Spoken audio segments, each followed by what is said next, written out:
Yogah Karmasu Kaushalam.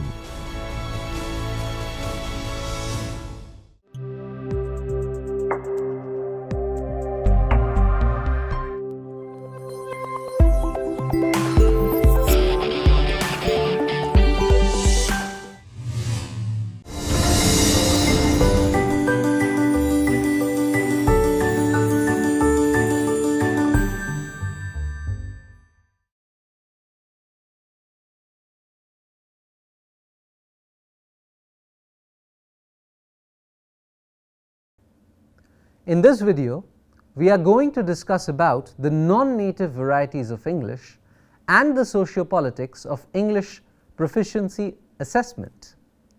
Over the past few years, considerable attention has been paid to many social and cultural issues relevant to the assessment of non-native English proficiency. Among their many advances, researchers and teachers have successfully begun to incorporate a large number of learning, teaching and contextual variables while designing and evaluating the assessment instruments. However, far less consideration has been given to a variable that is much more central to the socio-political impact of proficiency assessment, which is the linguistic norms for English against which proficiency in English is generally assessed. What I mean to refer to is the norm of standard English.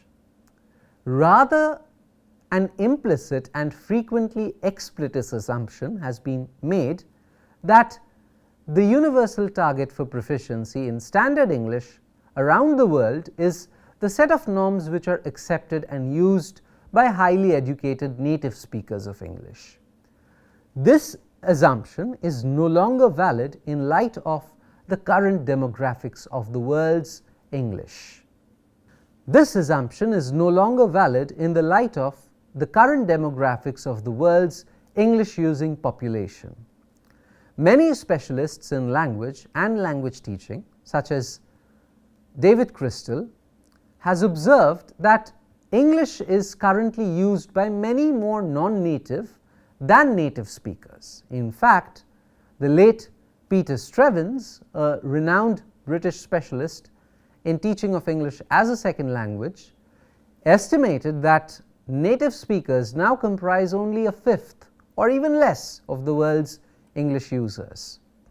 A corollary of this development is that by far the majority of English language interactions in the world today are solely between non-native speakers, without even the presence of native speakers.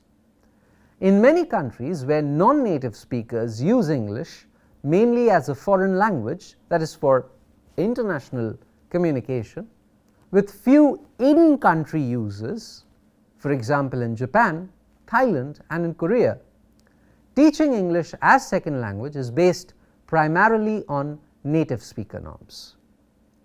Now, native speaker norms do not necessarily apply in a large number of settings where non-native varieties of English are used for a long period of time.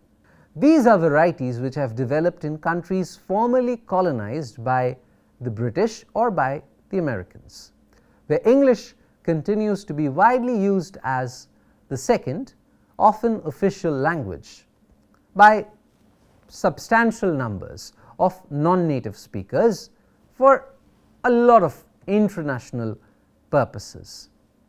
A partial list of countries where English as a second language has some official functions includes the following: Bangladesh, Botswana, Brunei, Cameroon, Ethiopia, Fiji, Gambia, Ghana, India, Israel, Kenya, Lesotho, Liberia, Malawi, Malaysia, Malta, Mauritius, Myanmar, Namibia, Nigeria, Pakistan, the Philippines, Sierra Leone, Singapore, South Africa, Sri Lanka, Sudan, Swaziland, Tanzania, Tonga, Uganda, Western Samoa, Zambia and Zimbabwe.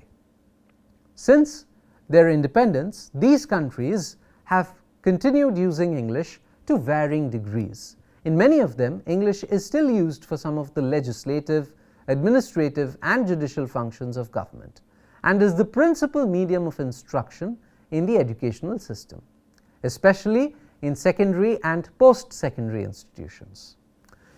In most of these countries, English is also important in securing higher status employment and in obtaining promotions. And English is widely used in literature and in the mass media. In addition, English is often an important code for interpersonal communication, especially as an inter-ethnic link language in multilingual countries. In these countries, English is used daily by non-native speakers in the absence of native speakers. In non-Western socio-political contexts and in constant contact with other languages in multilingual speech communities. As a result, it often undergoes systematic changes at all the linguistic levels, from phonology and morphology to syntax and semantics, to discourse and style as well. Many of these changes would be considered deviant if used in countries where the more established native speaker varieties of English are used, such as Australia, Britain, or the United States. However, in their non-native contexts, these linguistic innovations and modifications are so widespread that many have become de facto local norms for English usage. In fact, attitudinal research reported in Shaw, Sehgal and Kacharu indicates that in India, 50% or more of college-educated English users believe that at least some local innovations should be the local norms for English teaching and use. The many contexts and situations in which English is used with mutual comprehensibility in international communication among both native and non-native speakers around the world indicates that standard English differs only minimally across the varieties, generally sharing a large set of common norms. Examples of such universal norms are rules concerning the marking of plurals on count nouns, subject-verb agreement, and the use of the past participle in the perfect tenses. Nevertheless, there are a number of ways in which standard English frequently does diverge across varieties, and these differences can be very significant for the construction of tests for evaluating the effectiveness of learners learning English as a second language. A major source of innovation in standard English of non-native varieties is the extension of certain innovative processes of morphology and syntax that are also very productive in and frequently cause differences between the native speaker varieties of English. One of the most frequently occurring of these processes is the conversion to countability of non-count nouns, which semantically comprise a collection of countable units. Other differences across varieties of standard English frequently occur in fixed combinations of verbs and prepositions. Awareness of these types of grammatical and stylistic divergence between normative features and non-native varieties and corresponding norms in the native speaker varieties is essential for assessing non-native speakers' proficiency in English in the world context. To assess this proficiency accurately, examiners must be able to distinguish deficiencies or errors in the second language acquisition of English by these speakers from varietal differences in the speaker's usage, resulting from their having learned such non-native norms. The socio-political ramifications of non-native norms for standard English become much greater in the high-stakes standardized tests that are used to assess English proficiency internationally. For example, one such test is the Test of English for International Communication, or the TOEIC, which is conducted by the Educational Testing Service (ETS), and more recently an ETS subsidiary which has been administering worldwide since 1979.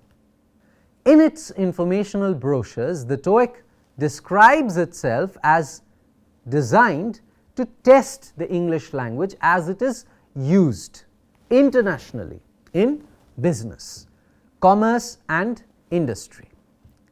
Now, over 1.5 million candidates take the TOEIC annually, a volume exceeding the annual number of candidates taking the test of English as a foreign language.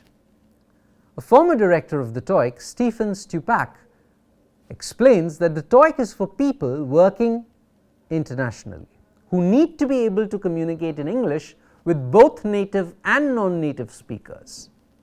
Now, concerning the standard English norms for international communication, Stupak claims that international English for purposes of the TOEIC is the English that one non-native speaker uses to communicate in English with another non-native speaker in the context of business, commerce and industry. This definition certainly sounds problematic. However, Stupak then reports that with a few exceptions, the language of the TOEIC is natural, native speaker English. This assumption that communication between non-native speakers is necessarily based on native speaker norms raises serious problems of validity for the TOEIC.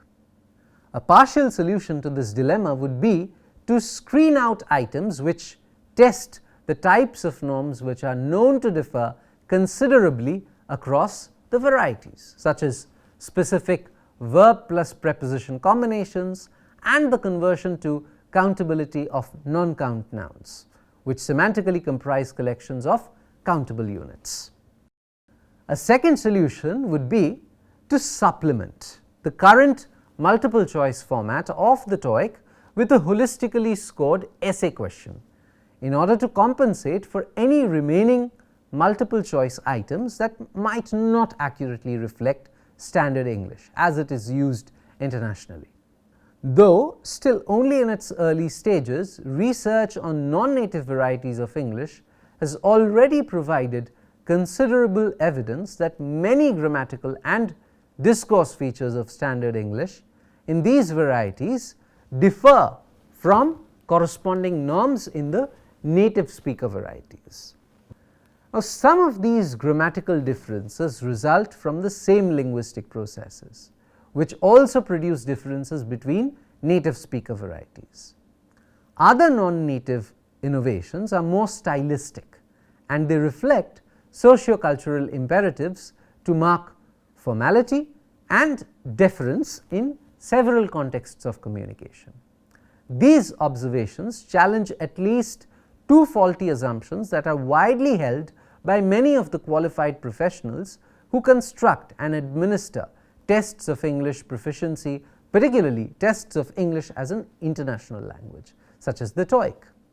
The first of these assumptions is that native speaker varieties of English still provide the norms which all of the world's non-native speakers, who now comprise by far the majority of the world's English users, attempt to follow, even when no native speakers are involved. This assumption may still be accurate in settings where English is used primarily as a foreign language, with few international functions such as Japan, Egypt, Spain. However, the data presented here offers strong counter evidence that this assumption is not true of the millions of English users who speak non-native varieties.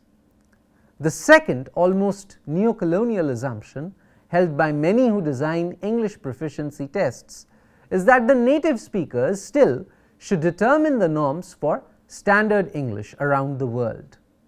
As one such native speaking expert has said of the TOEIC, the desire of those who first urged the creation of an international standard for English in business and industry has been realized. What such experts fail to realize is that the authority to create standard English no longer resides solely with its native speakers.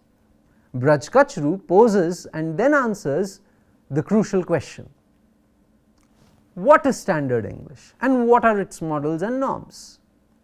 This is essentially a question of attitude and power. Charles Ferguson, an internationally renowned sociolinguist, observed about language change in general that there are cases where the control of the future passes to non-native speakers. This is intended the case in many areas of the English using world today. And to provide valid assessments of proficiency in English as a global language, tests of English must become sensitive to this change. I hope these observations and ideas will add to your understanding of the socio-political factors. I wish all of you a great time teaching in the classroom. Thank you.